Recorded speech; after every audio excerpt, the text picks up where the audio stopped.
오늘 말씀은 우리는 하나님의 작품입니다 라는 제목으로 전하겠습니다. 여러분, 새로운 생명이 태어나는 장면을 보신 적이 있으신가요? 그 순간을 보시면 저절로 감탄이 흘러나오게 됩니다. 저도 불과 작년만 하더라도 저희 딸이 태어나는 모습을 지켜보았는데요. 이로 말할 수 없는 그 신비와 어떻게 말로는 다 표현할 수 없는 여러 가지 감정들과 여러 가지 아름다움을 느끼게 되었습니다. 그 존재 자체만으로도 너무나도 귀하고 소중하게 느껴졌습니다. 이것은 비단 사람에게만 해당되는 것이 아닙니다. 강아지나 고양이와 같은 우리 반려동물들이 새끼를 낳을 때에도 또 우리가 심은 그 씨앗에서 토마토라든지 당근과 같은 그런 채소에서 싹이 틀 때, 그리고 열매를 맺을 때 우리는 여러 가지 생명의 신비를 경험하게 됩니다. 참으로 놀라운 일이 아닐 수 없죠. 눈에 보이는 이 땅의 생명조차도 이렇게 신비롭고 아름답다면 하늘나라에서 누리게 될 우리의 영원한 생명은 얼마나 더 귀하고 아름다울까요? 오늘 우리가 함께 읽은 이 에베소서 2장에서는 사도 바울이 바로 그 영원한 생명, 새로운 생명에 대해서 이야기를 하고 있습니다. 오늘 말씀을 통해서 하나님께서 우리에게 주신 그 구원의 은혜에 대해서 살펴보고자 하는데요. 하나님께서 죄와 허물 가운데 죽었던 우리를 어떻게 살리셨는지, 그리고 그 생명이 어떠한 가치와 의미를 지니고 있는지 들여다보면서 우리 모두가 하나님의 은혜에 깊이 감사하는 시간 되기를 소망합니다. 먼저 하나님께서 인간을 처음 지으실 때에 어떠한 모습으로 지으셨는지 간단하게 살펴보겠습니다. 창세기 1장 27절 말씀을 보면 이렇게 기록되어 있습니다. 하나님이 자기 형상 곧 하나님의 형상대로 사람을 창조하시되 남자와 여자를 창조하셨다라고 합니다. 여기서 우리가 주목해야 할 표현은 바로 하나님의 형상이라는 표현입니다. 형상이라는 것은 원본을 본뜬 모양이나 조각상을 가리키는 말입니다. 형상으로 만들어진 어떠한 물체가 있다고 한번 상상해 보실까요? 시카고에 가면 마이클 조던의 동상이 세워져 있다고 합니다. 그 동상을 보면 마이클 조던을 떠올리게 되죠. 그 형상이 마이클 조던 자체는 아니지만 그 사람을 대표하고 대리하는 기능을 하게 됩니다. 이처럼 사람이 하나님의 형상으로 지음받았다라는 것은 사람을 통해서 하나님이 어떠한 분이신지 이 땅 가운데 드러나고 하나님의 영광을 나타내는 그런 존재로서 살아가게 된다는 것을 의미합니다. 하나님은 이렇게 우리 인간을 존귀하고 가치 있게 지으셨으며 내가 너를 내 형상대로 지었다. 너는 내 영광을 드러낼 존재로 살아가는 그러한 존재다라고 말씀하셨습니다. 하나님은 우리 인간을 향하여서 그러한 복된 기대를 품고 인간을 창조하셨습니다. 하지만 문제는 우리가 그 기대대로 살아가지 못한다는 사실에 있습니다. 오늘 본문 1절에서는 바울이 이렇게 말합니다. 그는 허물과 죄로 죽었던 너희를 살리셨도다. 허물과 죄로 죽었던 너희를 살리셨다라고 말하지요. 여기서 한글 성경에 살리셨도다라는 이 표현은 번역상으로 보충된 그런 표현인데요. 원문을 따라 읽으면 살리셨도다라는 표현은 없이 여러분들은 원래 허물과 죄 가운데 죽은 자입니다 라고 선언을 하고 있습니다. 허물과 죄 가운데 죽은 자이다 라고 선언합니다. 그렇다면 허물과 죄 가운데 죽었다는 것은 구체적으로 어떠한 상태를 의미할까요? 첫 번째는 우리가 하나님의 영광이 아니라 죄와 허물 가운데 있음을 의미하고 있습니다. 이 허물이라는 이 표현은 정해진 길에서 벗어나서 다른 길로 가거나 아니면 넘지 말아야 할 그 경계선을 넘어선 상태를 가리키고, 이 죄라는 표현은 관역에서 빗나가거나 목표에 도달하지 못한 그런 상태를 가리킵니다. 이 성경에서 죄와 허물이라는 표현은 서로 동의어처럼 바꾸어서 사용하기도 하는데요. 이것은 단순히 인간이 몇 가지 잘못된 행동들을 그렇게 범하는 것을 가리키는 표현이 아닙니다. 죄와 허물이라는 이 표현이 가리키는 궁극적인 그림은 생명의 근원이신 하나님, 그 창조주 하나님을 떠나버린 상태를 이야기하고 있습니다. 그래서 허물이란 하나님을 무시하고 마치 하나님이 없는 것처럼 내가 주인이 되어서 살아가는 상태를 말하고 있고, 죄란 하나님과의 관계가 끊어진 상태로 불순종하며 살아가는 삶 그 전체를 다 가리키고 있습니다. 하나님 없이 살아가는 인간에게는 그 존재 자체로, 그 시간 자체로 죄요, 허물인 셈입니다. 두 번째로 그 결과, 우리는 살아있는 것 같지만 하나님 앞에는 죽은 자였습니다. 육신은 살아서 움직이지만 하나님 앞에서는 영적으로 죽은 존재였습니다. 이렇게 생각하면 쉬울 텐데요. 마치 나무나 꽃이 땅에서 뿌리 뽑혀서 그렇게 뿌리 뽑힌 상태로 있는 것과 같습니다. 나무가 땅에서 뿌리 뽑히면 그 즉시로는 죽지 않습니다. 잎도 여전히 푸르고 가지도 멀쩡해 보입니다. 그러나 결국 시간이 조금씩 흘러가게 되면 어떻게 되지요? 시들게 되고 결국은 마르고 죽게 됩니다. 이처럼 생명의 근원에서 끊어진 그 결과를 성경에서는 죽음이라고, 사망이라고 말하고 있습니다. 이것이 바로 죄와 허물로 죽은 우리의 모습입니다. 영적으로 죽은 사람은 생명의 근원이신 그 하나님을 떠난 채로 스스로 살아갈 수 있다고 생각합니다. 그래서 하나님 자리를 대신해서 그 빈자리에 다른 것으로, 세상 것으로, 내가 원하는 것으로 가득 채우려고 노력을 하게 되지요. 그러한 상태를 2절과 3절에서는 이렇게 설명을 합니다. 세상 풍조를 따르고 공중 권세에 잡은 자, 곧 사탄을 따라가게 된다라고 말합니다. 저는 사탄을 따른 적이 없습니다. 저는 사탄을 좋아한 적도 없고 그를 따라간 적이 없습니다 라고 말씀하실지도 모르겠습니다. 그러나 사탄의 목적은 자신을 드러내고 자신을 따르게 하는 데 있지 않습니다. 하나님을 버리고 하나님이 아닌 다른 것을 소중하게 여긴다면 사탄에게는 그 자체로 충분히 그의 계략을 성공한 셈입니다. 요약해보자면 세상 풍조를 따르고 공중 권세 잡은 자를 따르는 삶은 꼭 우상에게 절하고 어떠한 종교적 행위를 하는 것만을 의미하지 않습니다. 하나님 대신에 선택한 다른 그 모든 대안을 하나님 자리에 취할 때 그 모두가 공중 권세 잡은 자를 따라가는 그런 선택이 되고 맙니다. 세상에서는 흔히 이렇게 말하고 있습니다. 사람 고쳐 쓰는 거 아니다 라는 말이 있지요. 죄와 허물로 죽은 우리 상태가 바로 그렇습니다. 우리는 고쳐 쓸 수 있는 그러한 상태가 아닙니다. 완전히 망가졌고 죄와 그 허물 가운데 완전히 물든 상태가 되었습니다. 그래서 세상의 방법, 우리의 인간적인 어떠한 노력, 그런 종교적 행위로는 아무리 그것들로 덧칠하고 채워보아도 거기에는 생명이 나오지 않습니다. 죽은 나무에서 새싹이 날 수 없는 것처럼 죄와 허물로 죽은 우리 안에는 생명의 가능성이 전혀 없었습니다. 마치 부모가 자녀에게 어떠한 모습을 기대했는데 그 자녀가 엇나가고 어두운 길로 가는 것처럼 우리 인생이 그러했습니다.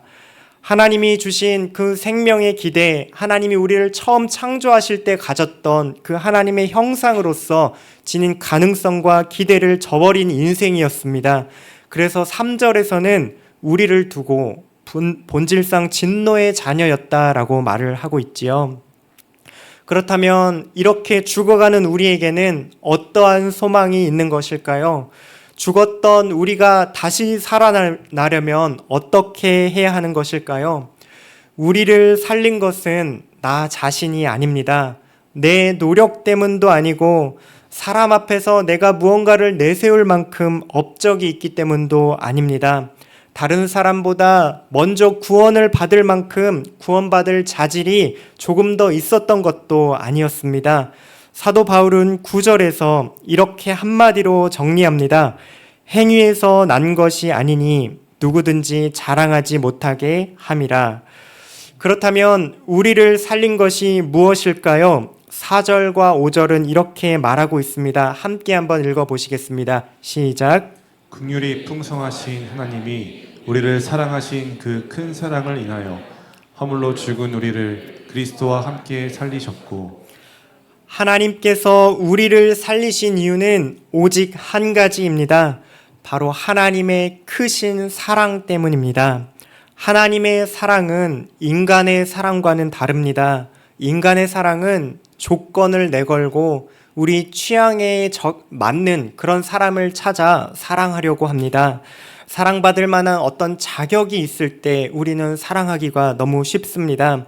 그러나 하나님의 사랑은 조건 없는 사랑이었고 아무 자격도 어떠한 행위도 보지 않고 일방적으로 사랑하시기로 결정하신 사랑입니다. 그렇기 때문에 5절에서는 이렇게 말합니다. 너희는 은혜로 구원을 받은 것이라. 여기서 은혜라는 이 표현은 우리가 값없이 선물로 받았다라는 뜻이지요. 8절에서도 이렇게 선언합니다. 너희는 그 은혜에 의하여 믿음으로 말미암아 구원을 받았으니 이것은 너희에게서 난 것이 아니요 하나님의 선물이라. 여러분, 선물하시면 어떤 그림이 떠오르시나요? 선물하면 무엇이 제일 먼저 떠오르십니까?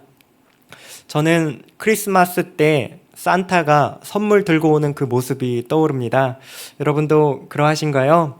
우리가 아는 크리스마스 캐롤 송 중에 이런 가사가 있죠. 울면 안 돼, 울면 안 돼. 산타 할아버지는 우는 아이에게 선물을 안 주신대. 예, 제가 노래 한번 불러보려고 연습했는데 차마 용기가 나지 않습니다. 네, 얼마나 많은 아이들이 이 노래 때문에 선물 받으려고 울고 싶어도 울지 않고 울음을 참았는지 모르겠습니다. 이 노래는 우리 인간이 서로 주고받는 그 선물이 어떠한 차원을 가리키는지 보여주고 있습니다. 사람이 주고받는 선물은 대개 조건이 붙습니다. 울지 않아야 너 선물 받을 수 있어 라고 이 노래에서부터 조건을 제시하고 있죠. 너 이번에 시험 성적 몇 점 받으면 네가 원하는 그 핸드폰 사줄게. 너 몇 등 안에 들면 내가 선물 줄게. 이렇게 조건과 단서를 답니다. 우리 어른들이 주고받는 선물도 사실은 그렇게까지 순수하지는 않습니다. 마치 거래를 하듯이 선물을 서로 주고받을 때가 참 많이 있죠.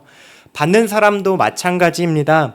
내가 이만큼 잘했기 때문에 무언가 받을 만한 자격이 있기 때문에 이 선물을 받는 거야 라고 생각할 때가 있습니다.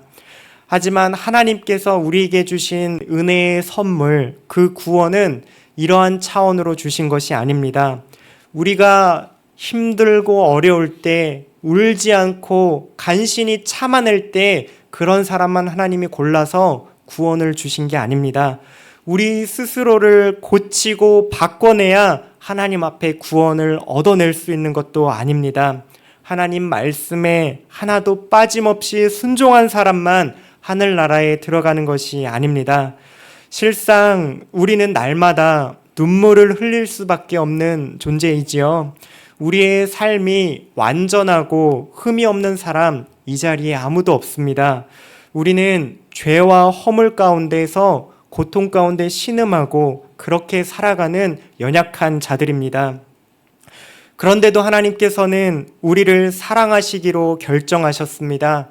그럼에도 불구하고 우리를 구원하시기로 택하셨고 하나님은 그러한 방식으로 예수님을 이 땅 가운데 보내주셨습니다.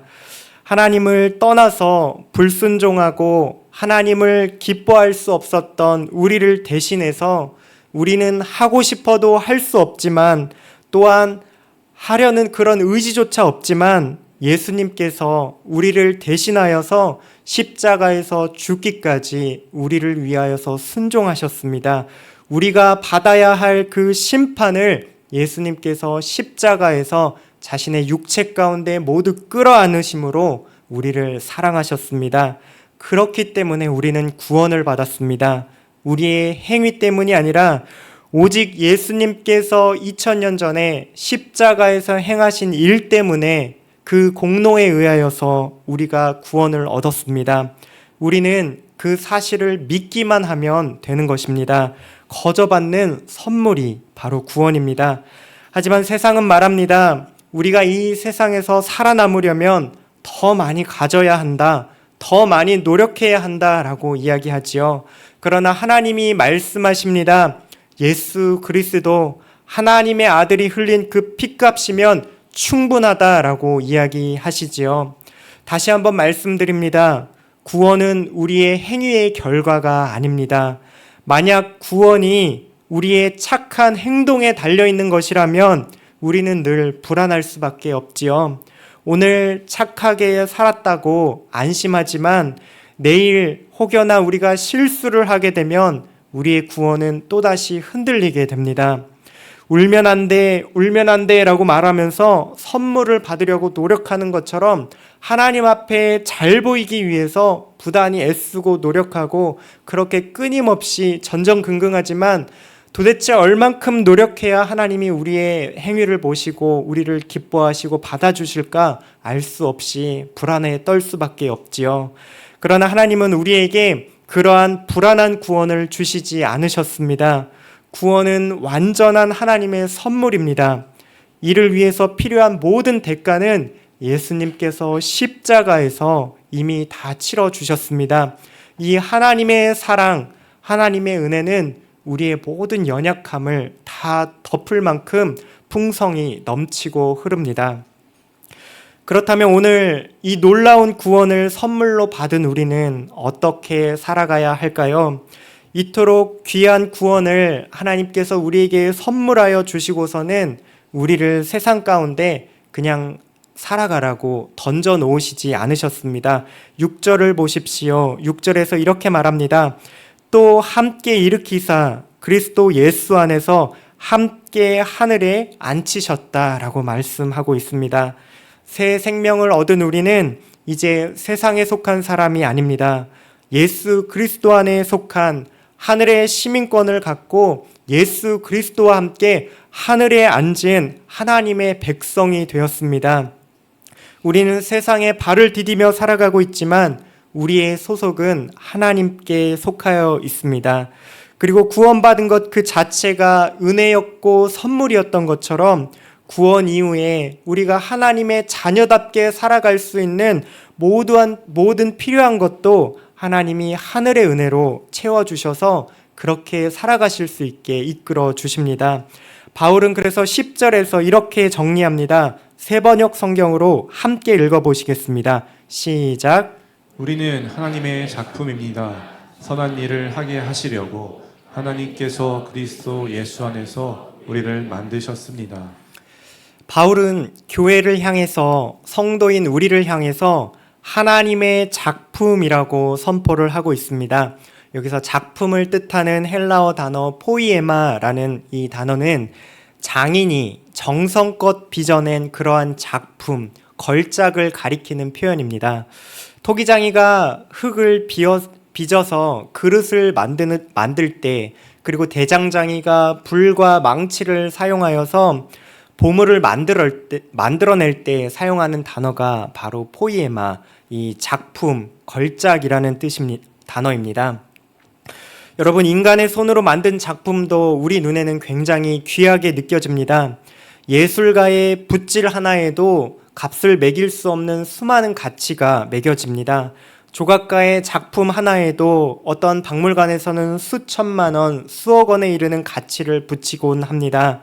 하물며 전능하신 창조주 하나님께서 직접 손수 빚으신 작품이라면 도대체 얼만큼 큰 가치가 있을까요?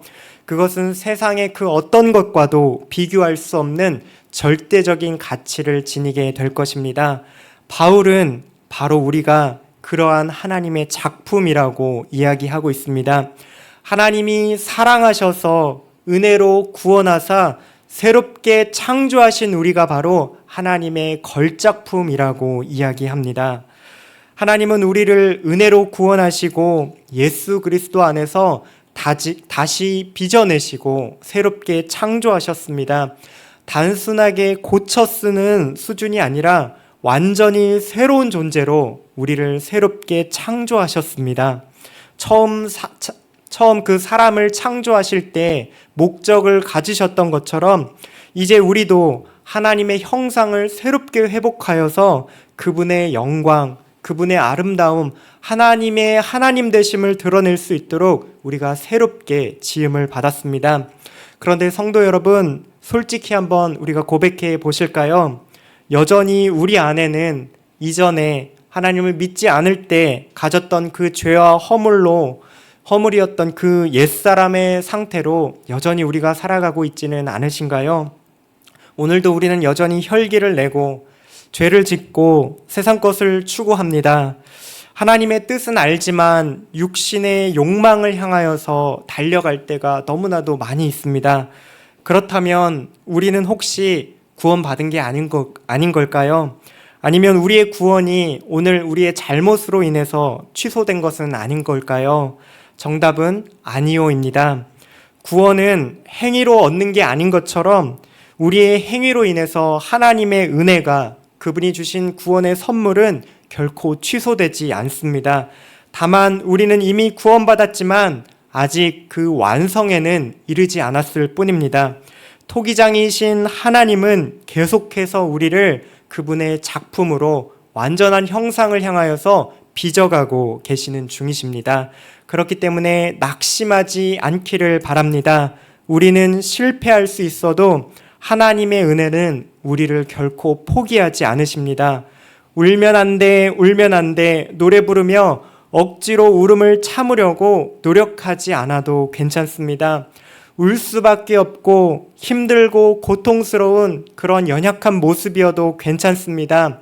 넘어져도 다시 일으키는 그 힘은, 그 은혜는 구원하시는 하나님께 있기 때문입니다. 허물과 죄로 죽었던 우리를 살리신 그 하나님의 능력이, 그 하나님의 열심이 오늘도 우리를 포기하지 않고 붙들어 주십니다. 하나님은 이미 우리를 용서하시기로 결정하셨고 거룩하게 살아갈 수 있도록 모든 필요한 은혜를 준비하여 주셨습니다. 사랑하는 성도 여러분, 구원받은 우리의 모습이 때로 실망스럽고 왜 이런가 싶을 때도 있으시지요. 또한 아직 믿지 않는 우리 가족들, 남편들, 아내들, 자녀들의 모습을 볼 때 얘가 과연 구원받을 수 있을까 의심스럽기도 한 게 사실입니다. 하지만 그럴 때 하나님이 이미 우리에게 허락하여 주신 구원의 의미를 다시 한번 돌아보시기를 바랍니다. 우리가 구원받은 것은 단 한 가지 이유 때문입니다. 그것은 바로 하나님의 사랑, 그 사랑 때문입니다. 조건 없는 사랑, 포기하지 않으시는 그 사랑이 우리를 다시 살려주셨습니다. 우리는 이것을 은혜라고 부릅니다. 값없이 베풀어 주신 하나님의 선물입니다. 우리가 자격 있어서 받은 것이 아니라 하나님이 주시기로 작정하셨기 때문에, 우리를 주님의 자녀로 선택하시기로 결정하셨기 때문에 우리가 얻을 수 있게 된 것입니다. 선물은 내가 잘했기 때문에 받는 것이 아니지요. 하나님께서는 우리를 그저 사랑하시기 때문에 그 마음을 담아서 구원을 선물로 주셨습니다. 그러므로 우리는 더 이상 이 구원을 빼앗길까봐, 이 구원의 선물이 취소될까봐 두려워할 필요가 없습니다. 그리고 옆에 있는 아직 믿지 않는 나의 가족이 혹시나 이 잘못된 이 죄악으로 인해서 구원받지는 못하지 않을까, 이런 것도 염려하지 않으셔도 됩니다. 구원은 우리의 행위에 달려있지 않고 변함없는 하나님의 사랑과 은혜에 달려있기 때문입니다. 이것이 바로 우리의 위로요, 우리의 확실한 소망입니다.